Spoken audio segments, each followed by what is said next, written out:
a very special guest on the line. Coming up on New Year's Eve is a fun run. A lot of people don't like the word fun and run together, but it's called the Dawnbusters. We're going to talk about that, but other things with my buddy Paul Austin. Morning, Paul. G'day, Rob. How are you? That was Grant. I'm Rob here, but delightful to have you on the show. Yes. A fellow athlete, because we know how important the Saturday morning run is for Grant in his life. And Paul, tell us a little bit about your passion for running. How long of, a passion maybe you don't do anymore, but when did it first start? Let's say I'm getting on in years, to be fair. He's pretty fit, Rob. Don't sell yourself short, mate. No. But I probably got into running later in life, I suppose. I did surf lifesaving for a long time, and then probably since about the mid-'80s, I've probably got a bit more. That's a long time ago. Maybe the mid-'90s got interested in running, but been in Geelong 35 years and pretty quickly got involved in the Geelong Cross Country Club, which has been around for over 50 years. How did it all start, actually, Paul? It's an interesting story, because I think it started in the early 70s. It started in early 70s, probably 70, I think it was 1970, it was 71 actually. Dale Jennings is one of our older legends who's not travelling as well as you'd like to now, but he's getting on. He worked with the Geelong Advertiser, and he and a few other colleagues in the Geelong Eddy back in those days decided to, I think they must have liked to jog at that time, and between them they decided to start up a little bit of a running group, and that morphed into the Geelong, I think it was the Geelong Cross Country Professional Runners Club, something like that, back in 71. And the rest is history. It's been going ever since. Dale's a life member. And there's many, we have a number of octogenarians that are still running with the club. Now, the way it works, of course, Paul, is it's between April and September, and every Sunday morning you all gather in a different place around Geelong. So you get different experiences. Some are more harder than others, aren't they? Yeah. Look, we have, I think it's, as you say, we start roughly early April, finish usually the weekend before grand final, AFL grand final day. So there's usually about 24 races every Sunday, different location, anywhere from Yuyangs to Port Arlington to Port Lonsdale, Anglesea, Wordy Bullock. Oh, running around the Wordy Bullock Reserve, Rob. It's a real joy. It's home. It's a real joy when it's really windy. It's a home ground for me. Last time I did that one, I think I nearly went backwards. Is that about 11 Ks? Yeah, I think 11 or 12 Ks, yeah. Around the bank? Yep. 12.6 around the top. Well, you were running on my old family farm, a portion of it. Yeah, that's a great race. There's a Yuyangs one they do, and it's a fantastic club, and it leads into other events as well. And this is one we wanted to talk about first, is the Dawnbusters run on New Year's Eve at 7 a.m. Yep. This will be the 34th consecutive year that the event has been run. It started in 1992. And back in those days, I think the numbers have been fairly consistent, around about 300 to 500 each year, and it's 7 a.m. on New Year's Eve each year.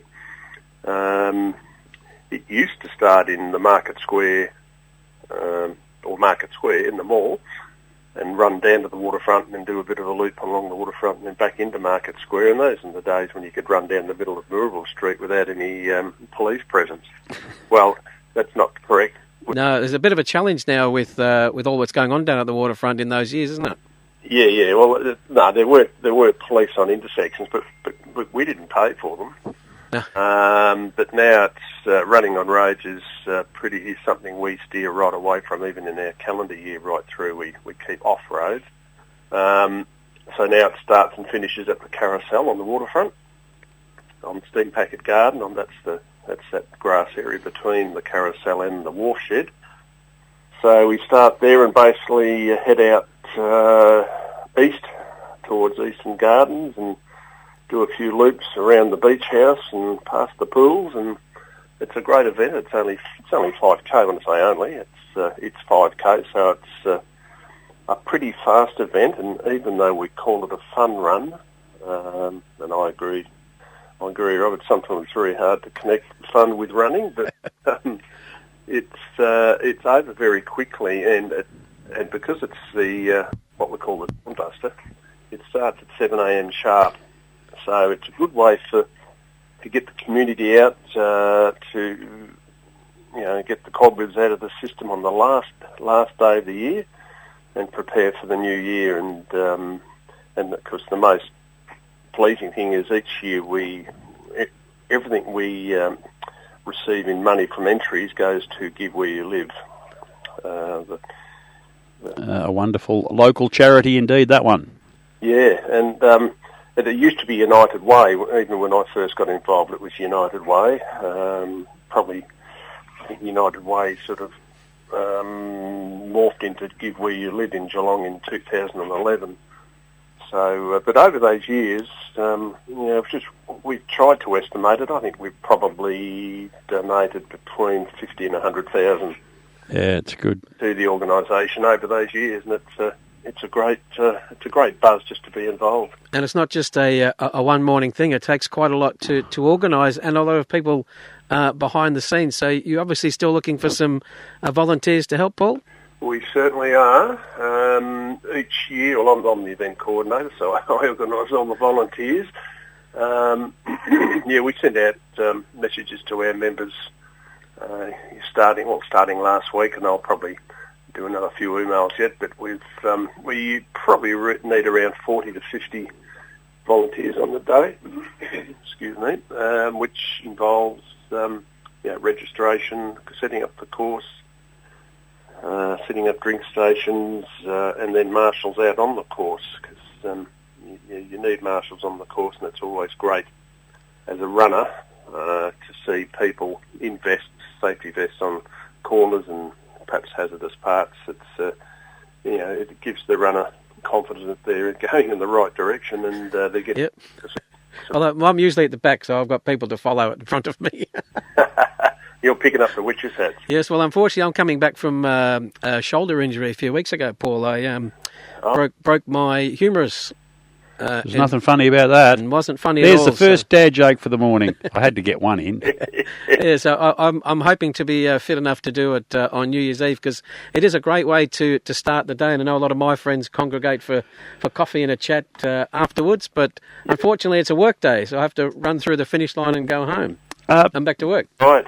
Paul, just on that theme of why people run, there's so many varying reasons, and when you go back to the start of the Geelong Cross Country Club and other gatherings, we've become a little bit of a lazy society, but it seems to me there is a surge now in people getting out and about and getting back into runnings. Marathon numbers are growing. We've got a marathon even coming to Geelong on the back of the great work that Lee Troop, our probably most recognised local distance runner, is wanting to bring the marathon back home to Geelong. So for someone who's involved like you must be thrilled to see that the sport is becoming popular.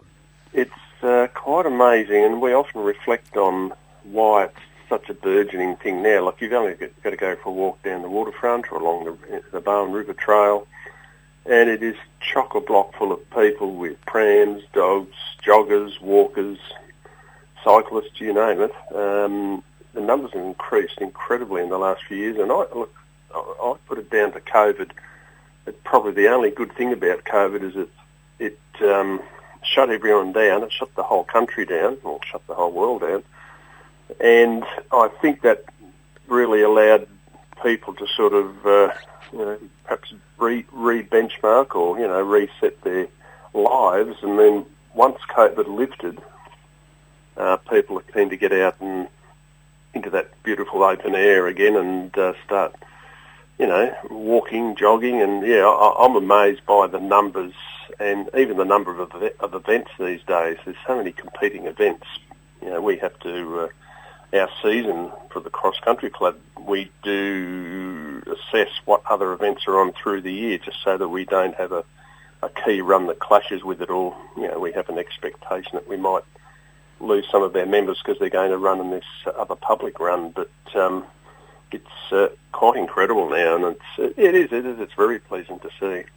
Well, the cross country club not only do the Dawnbusters, but the half marathon around Easter, which I think last year sold out, or this year sold out, and heading the same next year as well.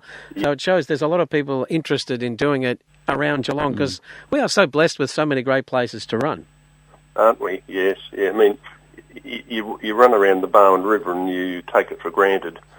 And usually, if you're running your heads down and you're grinding away, and you don't really appreciate where you are, but it's world class scenery, but and that's a beautiful course, because that is pretty much a full loop of the Bowen from the Breakwater track to Finesford, including a bit of a loop around the Criterion cycling track. That's become my new second home, Paul. Home on your bike. That little track where you can go there and not have to worry about hitting a pothole or getting run over by a truck. Yep. Perfectly safe. It's just a beautiful spot to go around, close off, and have that exact feeling that you're talking about of just getting out and feeling the breeze and feeling the sun. It's a beautiful time. As you say, Grant, just that interest in something like the Geelong Half Marathon is a public event. One of the two public events we do. The Dawnbusters, the other one. And we did max out at 1,000, or might have even been 1,100 last year, and that's more due to us accommodating that number of people on the river track at any one time, plus us getting people to marshal and volunteer. So yeah, it's quite a big undertaking. I know you do work, not just the day before, but all leading up to it, and it is such a fantastic course. And what's great about runners is that they're so encouraging to each other as you're heading along. And obviously, I'm not the fastest one, but that doesn't matter. Everybody still doesn't, does it? No, and when you're finished, you've done it. You know what I mean? And just on that, Grant, a friend of mine, who I know really well, competed in her first half marathon last week in Melbourne at a particular running event, and what blew her away was not only the numbers that ran in it and the support amongst the runners, but the people on the roadside holding signs of encouragement or clapping and congratulating as you go past. So it's not only the runners that are getting into the concept, Paul, it's the whole community engages in understanding that so many people are putting themselves through this pressure for a life experience, and they're there to share it with them. It's fantastic. Yeah. Oh, particularly with those big events, in Melbourne, but even our half, we have, there'll be lots of people along the track, particularly near the start finish, and they're just passerbys that are encouraging and clapping, and there's families with signs because they've got a loved one running, but particularly the big ones in the city that you see. I mean, I guess I've experienced, and I'm sure Grant has, and others have, to see people that are prepared to stand there for 2-3 hours to cheer all the runners on, not just one person. People are just get right into it, and it's a real buzz. It certainly is, and some people say, "How can you enjoy it?" Well, that's all part of it, and we talk about parkrun. I went today. It's a community spirit. Everybody's, like I said, it doesn't matter how fast or slow or whatever you are. You're a runner, and that's it. Yeah, and that's the beauty of the cross country club. When people ask me about, cross country, what is all that about, and all that, and I can't run fast, and the most attractive part, I think, of our club, and Grant will agree, I'm sure, is the fact that we pretty much run all of our races as a handicap race. So you're timed based on your predicted rate of running. So the slower runs start first, and the back markers are the fast ones. And it could be half an hour between the first starter and the last starter in, say, a 10k race. But we'll all finish within about 3 minutes of each other at the end, and that's the beauty of it. Anyone can win the sash. You really have no idea who's going to win from week to week, and it's just, as you say, just such. Yeah, and after we've all finished, everybody just doesn't go home. They all have a yarn and a cup of tea afterwards, and it really makes your morning. That was the point I was going to make.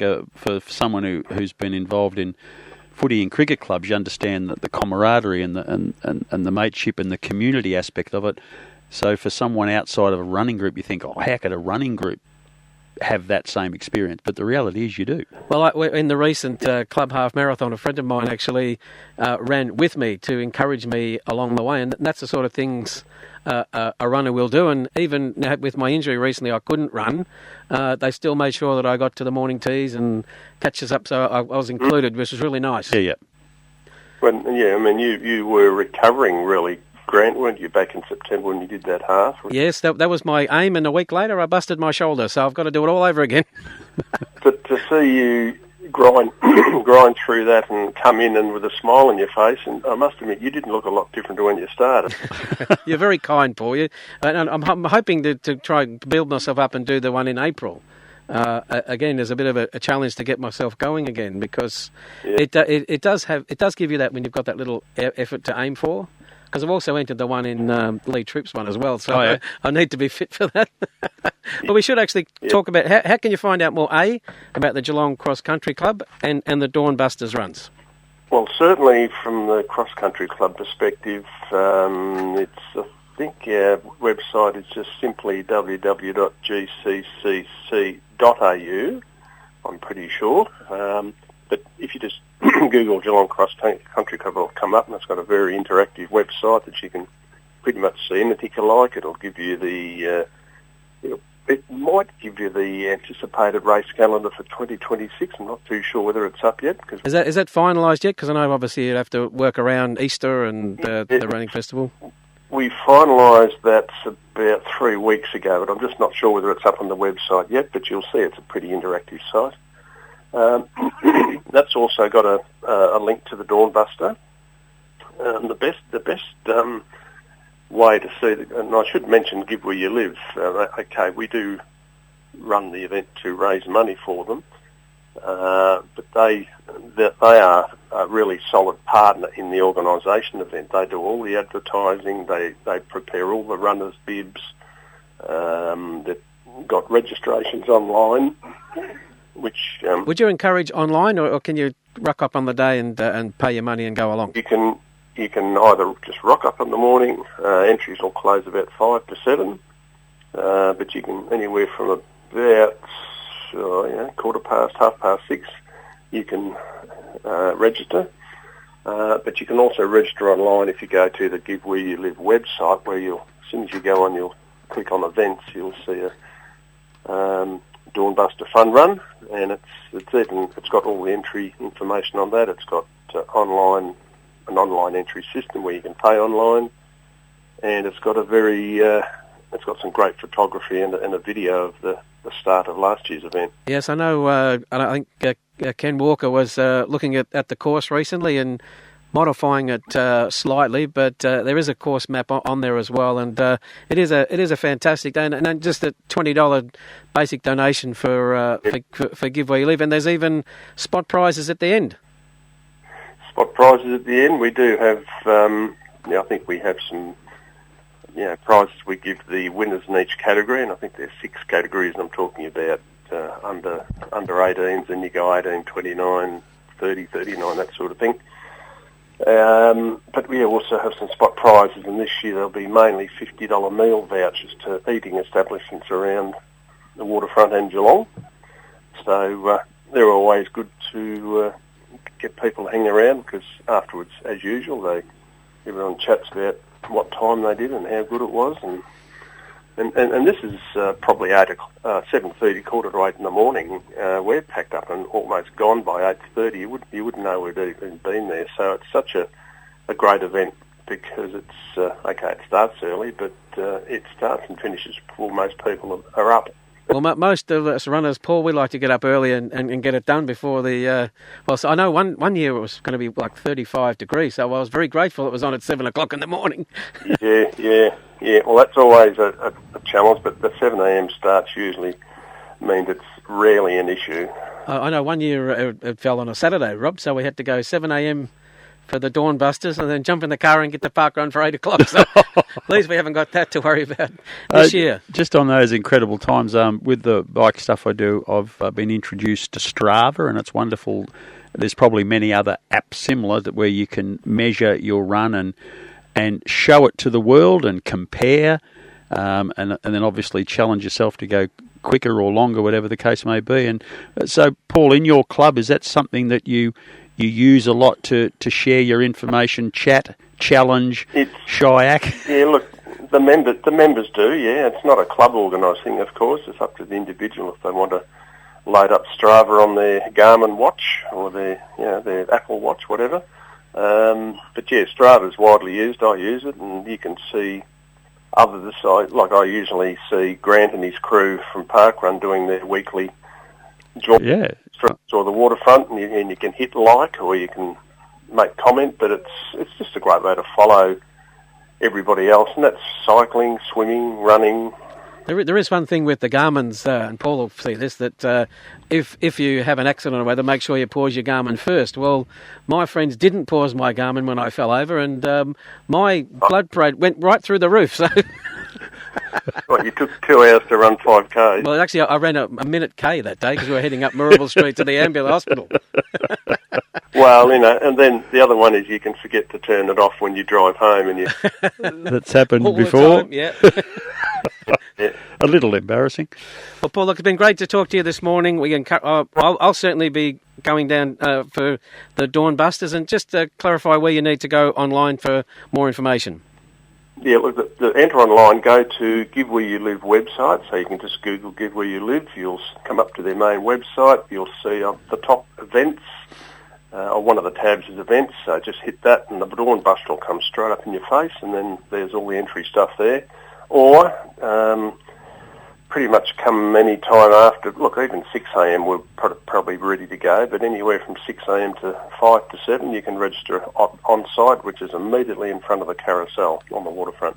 Yep, I'll certainly be down there. Paul, good luck to you and all the volunteers, and look forward to seeing you on the day and throughout next year. Will do. All right, well, appreciate the chance to chat. Thank you, Paul. Really appreciate your time.